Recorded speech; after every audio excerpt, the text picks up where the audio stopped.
రేవంత్ రెడ్డి చెప్తే నమ్ముతారో లేదని చెప్పి అశోక్ నగర్ చౌరస్తా పోయి ఆడ పోయి ఛాయ్ దాక్కుంటా డైలాగులు కొట్టిండు. 2 ఉద్యోగాలు ఊడగొట్టురు మీరు గంతే.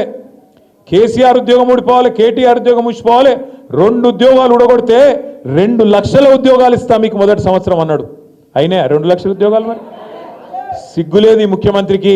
మందికి పుట్టిన బిడ్డలు మా బిడ్డలు అని చెప్పుకుంటున్నాడు. కేసీఆర్ గారి ప్రభుత్వంలో నోటిఫికేషన్లు ఇస్తే, కేసీఆర్ గారి ప్రభుత్వంలో ఇంటర్వ్యూలు అయితే, కేసీఆర్ గారి ప్రభుత్వంలో పరీక్షలు రాస్తే అప్పుడు కొన్ని కోర్టు కేసుల వల్ల ఆఖరికి అపాయింట్మెంట్ ఆర్డర్ మనం ఇవ్వలేకపోయినాం. ఇవాళ ఆ ఉద్యోగాలు దగ్గర 54-55 వేల ఉద్యోగాలకు నువ్వు వచ్చినాక కాగితాలు ఇచ్చుకుంటా ఇవాళ ఈ పేపర్ టైగర్లు ఒల్లి పెడుతుండే మేమే ఇచ్చినాం. నేను అడుగుతున్నా, వెనకడికి ఇది ఎట్లుందంటే కథ.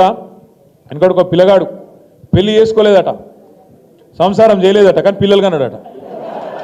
అంటే నువ్వు నోటిఫికేషన్ ఇవ్వవు, పరీక్ష పెట్టవు, ఉద్యోగం ఎక్కడికి ఇచ్చినావు? మరి ఈ మాట అడిగితే మళ్ళీ ఎవడో ఒకడు మళ్ళీ కాంగ్రెస్ వాడు నాకు బలుపు ఎక్కువ, నాకు నోటి దూలు ఎక్కువ, ఈ అహంకారం ఎక్కువ అని మళ్ళీ మాట్లాడతారు. సరే, నాకు ఏదో ఎక్కువ ఉంటే ఉన్నది కావచ్చు, కానీ నేను అడుగుతున్నా ముఖ్యమంత్రిని, మీరు చదువుకున్న పిల్లలు కాబట్టి చెప్తున్నా, ఆయన కొద్దిగా చదువు నేర్పిరు దయచేసి మీరు పిల్లలు. ఎందుకంటున్నా అంటే నేను చూస్తున్నా ఢిల్లీలో ముఖ్యమంత్రి గారు ఇట్లా పరవశించిపోతున్నాడు మాట్లాడుకుంటా. ఏమైందిరా వీనికే నేను అనుకుంటే. ఏమైందంటే ఆయన కట సోనియా గాంధీ ఉత్తరం రాసిందట. ఏమని? సోనియా గాంధీ గారు నాకు ఉత్తరం రాసిండ్రు, చాలా బాగా చేసినామని రాసిండ్రు. నేను దానికి ఇది నాకు ఆస్కర్ అవార్డు కంటే, నాకు లైఫ్ టైం అచీవ్మెంట్ కంటే, గోల్డ్ మెడల్ కంటే ఇదే నాకు ఎక్కువ అన్నాడు. ఏం రాసిందిరా సోనియా గాంధీ ఈయనకని చెప్పి నేను పరిశాన్ అయినా. ఇంతకు ఏం రాసిందయా అని అందులో ఉంటే ఆ ఉత్తరం, ఈయనకేమో పాపం చదువు రాదు, చెప్పేటోడు ఎవడు లేడు పక్కకు. ఆ డిగ్రీ కూడా నాకు తెలిసి దొంగ డిగ్రీ తప్ప నిజాం డిగ్రీ అయితే కాదు. మీరు చూడు, ఆ లెటర్ చూసిరా లేదా మీరు? ఆ లెటర్లో ఏం రాసింది తెలుసా? సోనియమ్మ, నువ్వు పిలిచినావు నన్ను, కానీ నేను రాలేకపోతున్నా, ఏమనుకోకని రాసింది. అంతే, అంత తప్ప ఏం రాయలేదు. దానికి ఈయన పట్టుకొని, ఇగో ఇది నాకు ఆస్కర్ అవార్డు, నీకు కావాల్సింది ఇవ్వాల్సింది ఆస్కర్ అవార్డు కాదురా నాయన, నీకు ఇవ్వాల్సింది భాస్కర్ అవార్డు. అదేదో సినిమాలు చెప్తారు చూడు, భాస్కర్ అవార్డు అని. ఈయన చేసిన మోసాలకు ఇవ్వాల్సింది భాస్కర్ అవార్డే తప్ప ఆస్కర్ అవార్డు అయితే కాదు. ఎవడో ఒకడు దయచేసి ఎవరో ఒకరు మీరు పోయి చదువు చెప్పురు కొద్దిగా ఆయనకు. ఎందుకంటే ఆయనకు వాళ్ళు ఉన్నదేందో తెలియదు, ఎవరో ఏదో రాసిస్తే చదువుడు తప్ప లొడలోడ ఒరుడు తప్ప ఏం తెలియదు. టైంపాస్ కార్యక్రమాలు తప్ప ఈ సంవత్సరంన్నరలో కాంగ్రెస్ ప్రభుత్వం ఏమన్నా చేసిందా? దయచేసి ఆలోచించండి. రైతులకు న్యాయం చేసిండా? రైతు బంధు అన్నాడు, 10,000 కేసీఆర్ ఇస్తుండు, నేను 15,000 ఇస్తా అన్నాడు, ఇచ్చిండా? రుణమాఫీ ఇట్లా చేసేస్తా ఎడమ చేత్తాను సంతకం పెడతా అన్నాడు, అయ్యిందా? 500 బోనస్ ఇస్తా అన్నాడు, వచ్చిందా? వచ్చింది. మీరు అన్న అవద్దాలు చెప్తారు సూర్యపేట పక్కన రాలే. ఇంకొక మాట అడుగుతున్నాను నేను, దయచేసి మీరు చెప్పాలని చెప్పి నేను కోరుతా ఉన్నా.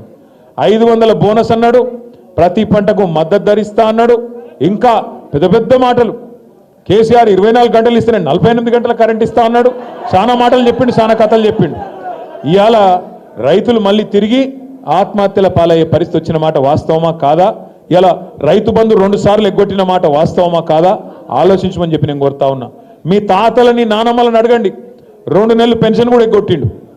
4,000 పెన్షన్ అన్నాడు, ఉన్న 2,000 పెన్షన్ కూడా 2 నెలలు ఎగ్గొట్టిండు ఒక గసంటోడిన. అందుకే నేను అనేది ఒకటే యాద పెట్టుకోండి. మరి వీటన్నిటి మీరు అడుగుతారు కదా, మా పెన్షన్ ఏమాయ, మా విద్యా భరోసా కార్డు ఏమాయ, నువ్వు ముసలోనికి ముసలవ్వకి ఇద్దరికి ఇస్తా అంటివి కదా పెన్షన్లు ఏమాయని మీరు అడుగుతారు. అందుకే మేము దాన్ని బిజీగా పెట్టాలి యూట్యూబ్లో. అంటే ఏం చేయాలి? కేటీఆర్ గారు హీరోయిన్ల ఫోన్లు ట్యాప్ చేస్తుండని పెట్టాలి. పెట్టగానే మీరేం చేస్తారు? కిసుకొని వత్తుతారు. వస్తాగానే ఆడ వానికి మళ్ళీ వాని ఖాతాలో పైసలు పడతా ఉంటాయి యూట్యూబ్ వానికి. నేను అడుగుతా ఉన్నా, ఈరోజు నేను ముఖ్యమంత్రిని అడుగుతున్నా. నిన్నగాక మొన్న నువ్వే చెప్పినావు కదా ఢిల్లీలో, ఏమన్నాడు రేవంత్ రెడ్డి నిన్నగాక మొన్న? ట్యాపింగ్ ఏముంది, చట్ట వ్యతిరేకం ఏం కాదు, అది మా గవర్నమెంట్ కూడా చేస్తూనే ఉందని చెప్పిండు. మరి ఈ 18 నెలలు పీకనికి చెప్పినావా ఇది ఇల్లీగలు బిల్లీగలు, వీళ్ళు ఏమో అయింది అల్లం బెల్లం, దేనికోసం చెప్పినా? మరి ఇన్ని రోజులు పబ్లిక్ అందరినీ పిచ్చోళ్ళని చేస్తుంది చెప్పినావా? ట్యాపింగు టూపింగు అని చెప్పి ఎందుకు చేసినట్టు ఒకటే కారణం ఆయన గెరికే. ఎందుకంటే ప్రజల దృష్టి మలచాలే, ప్రజలను మొత్తానికి 6 గ్యారెంటీలు అడగకుండా చేయాలి, మీరు స్కాలర్షిప్లు అడగకుండా చేయాలి, ఫీజు రీయింబర్స్మెంట్ అడగద్దు, విద్యా భరోసా కార్డు ఏది అని అడగద్దు, స్కూటీలు ఏవి అని అడగద్దు. అంటే ఏం చేయాలి? డైవర్షన్ గేమ్ ఆడాలి. ఏదో ఒకటి మీ 2 లక్షల ఉద్యోగాలు ఏమని అడగద్దు. ఏం చేయాలి మరి?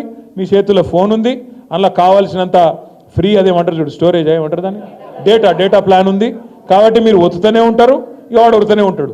చిట్ చాట్లు బిట్ చాట్లు అనుకుంటా వాని ఇష్టమున్న మాటలు. ఓ రోజు టాపింగ్ అంటాడు, ఇంకో రోజు డ్రగ్స్ అంటాడు, ఇంకో రోజు ఫార్ములా ఈ కుంభకోణం అంటాడు. నేను చెప్పిన ఫార్ములాలో కుంభకోణం లేదు, లంబకోణం లేదు, ఏం లేదురా భయ్. నేను సీదా వచ్చి నువ్వు యాడికి వస్తావు, నువ్వు కూడా రా, నేను కూడా వస్తా, ఇద్దరం కలిసి ఆ లైట్ డిటెక్టర్ టెస్ట్ తీసుకుందాం, ఎవడు దొంగనో ఎవడేందో తెలిసిపోతుంది రారాబాయ్ అంటే దానికి మాత్రం రాడు.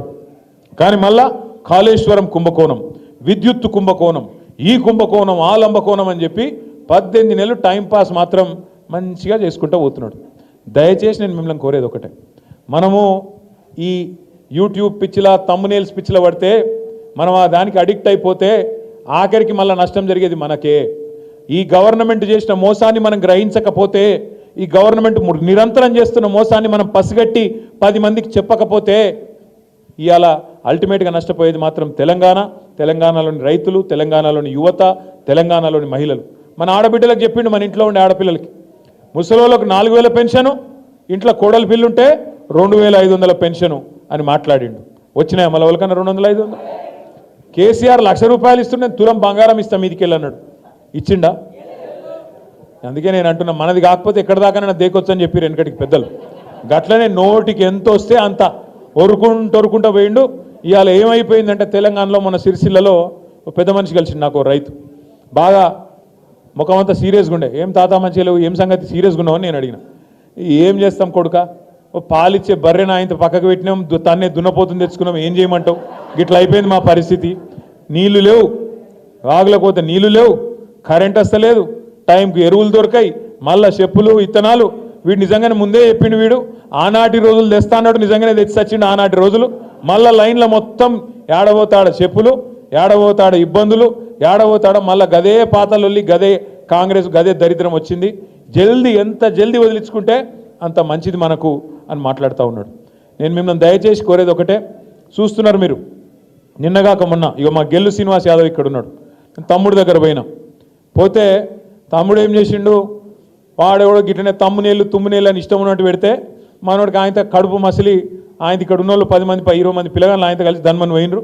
ఏదో కొద్దిగా చిన్న నిరసన కార్యక్రమం చేసి వచ్చిర్రు. చిన్న నిరసన కార్యక్రమం చేసి వస్తే ఆయనతో అటెంప్ట్ మర్డర్ కేసు పెట్టి ఆయనను అరెస్ట్ చేసి లోపలేద్దామని చూసిర్రు.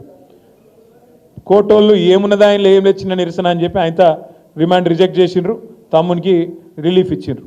కాకపోతే ఒక 4 తమ్ముళ్ళు మాత్రం 17-18 రోజులు జైల్లో ఉన్నారు. వాళ్ళని కలవడానికి నేను శ్రీనివాస్ యాదవ్ ఇంటికి పోతే గమ్మత్తైన విషయం, శ్రీనివాస్ భార్య ఉన్నది, అమ్మాయి పేరు శ్వేత మీద కూడా అటెంప్ట్ మర్డర్ కేసు పెట్టిర్రు. ఎవరు? శ్రీనివాస్ భార్య మీద. ఆమె బయటికి వచ్చిందా, నిరసనలో పాల్గొన్నదా ఆమెకు తెలియని కూడా తెలియదు. ఎందుకు పెట్టిరట ఎరికేనా? శ్రీనివాస్ను అరెస్ట్ చేసినాక వాళ్ళ ఇంటికి పోయిరట పోలీసు వాళ్ళు, ఫోన్ ఇయ్యన్నారట. ఎందుకు ఇవ్వాలి, నేను ఇయ్య అన్నది అంటే అటెంప్ట్ మర్డర్ కేసు. గిది ఇందిరమ్మ రాజ్యం, గిది ప్రజాపాలన. ఒక ఇంట్లో ఉన్న ఆడపిల్ల ఏ సంబంధము లేదా ఆ రోజు జరిగిన నిరసన కార్యక్రమంతో ఆ అమ్మాయి మీద అటెంప్ట్ మర్డర్ కేసు పెట్టిన పోలీసు వెధవల్ని నేను అడుగుతున్నా, మీరు మనుషులా పశువులా అని నేను అడుగుతా ఉన్నా. బుద్ధి జ్ఞానం ఉండి చేస్తున్నారా, లేకపోతే ఉద్యోగం అనేది గడ్డి తిని చేస్తున్నారా అని నేను అడుగుతా ఉన్నా. అటెంప్ట్ మర్డర్ కేసు పెడతారండి ఒక అమ్మాయి మీద? నాకు అర్థం కాదు. ఇంట్లో ఉండే అమ్మాయి మీద, 2 చిన్న పిల్లలు ఉన్నారు ఆమెకు, ఆమె మీద అటెంప్ట్ మర్డర్. గిది వీని పాలన. ఇక దీన్ని మనం మురిసి పరవశించి ఓహో ఆహా మొహబ్బత్ కా దుకాణాన్ని మనం సపోర్ట్లు కొట్టాలి.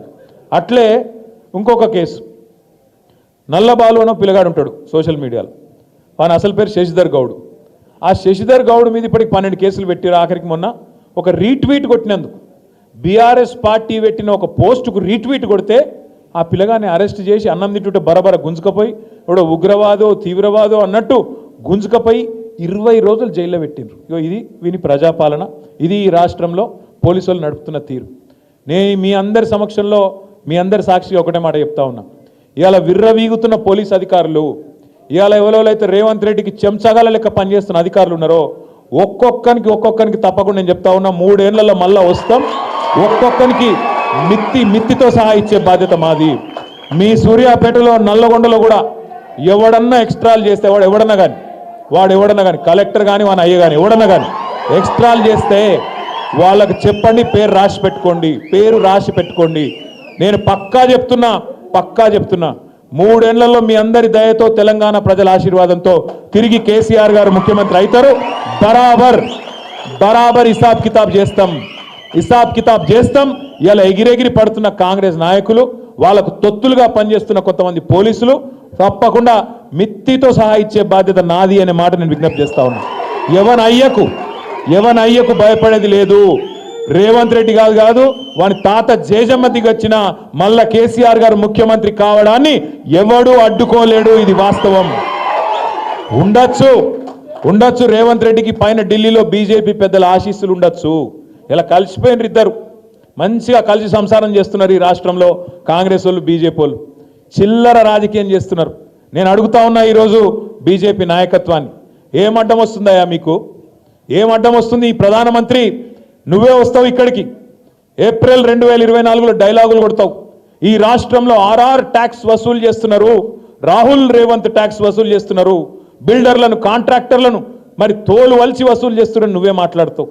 మాట్లాడి సంవత్సరంన్నర అయింది, ఎందుకు చర్యలు తీసుకుంటలేవు? సమాధానం